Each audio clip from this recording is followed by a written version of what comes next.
Good morning. This judgment, which I am going to discuss with you to elicit how Indian Evidence Act is being appreciated while conducting criminal trial. Very important aspects. This is AR 2025 Supreme Court 4801. AR 2025 Supreme Court 4801.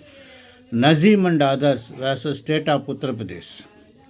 Therein, a 10-year boy having teased the sisters of the accused Agrespati was chased and subsequently he was not traced. Later he found his body.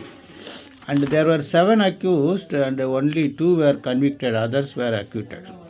Charges were 302, 201, 120B and section 377. Trial court has convicted. Then thereafter appeal,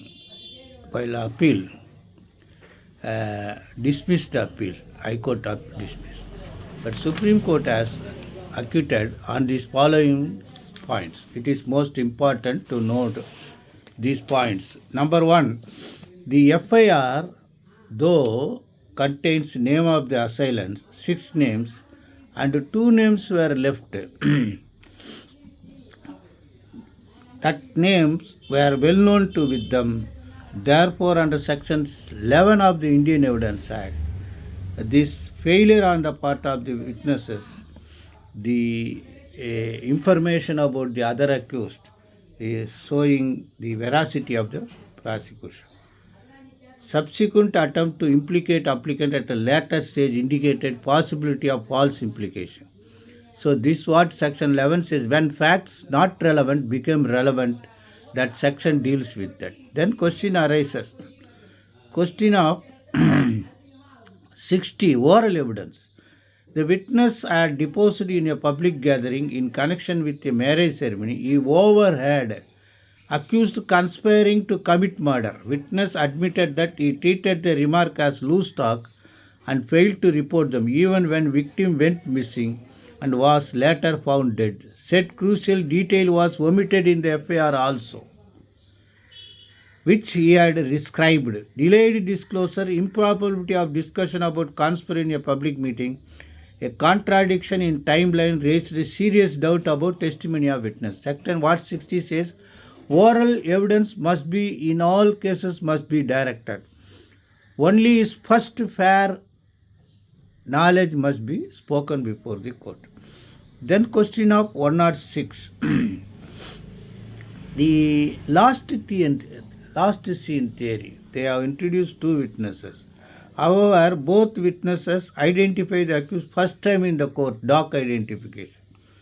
The witness already told the court that they did not know even prior to the occurrence, and the wife and children who were also eyewitness were not examined. Therefore, under section 106, burden of proof, facts expressly with knowledge must have been proved. Therefore, the failure on the part of. Then question arises section 45, opinion of expert. The section 45 says the about foreign knowledge, handwriting or finger impression, who have got skill about that can speak about, that is admissible under section 45 of the Indian Evidence Act. Here, the injuries, though suggested that homicide, but the prosecution failed to prove which injury was caused by which weapon.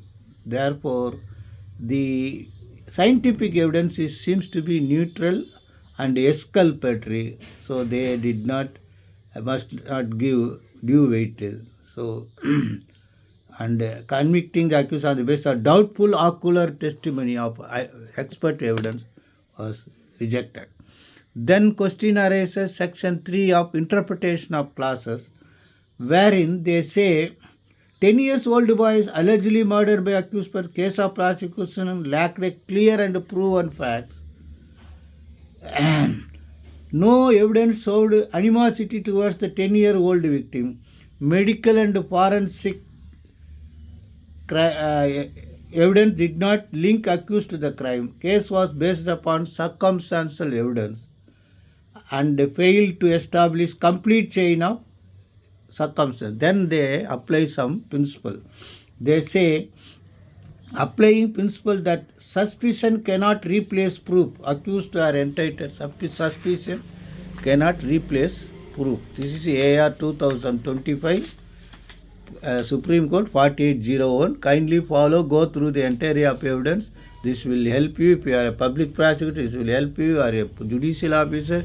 It will help you, or an advocate. It will also help you, you are a student. Best wishes.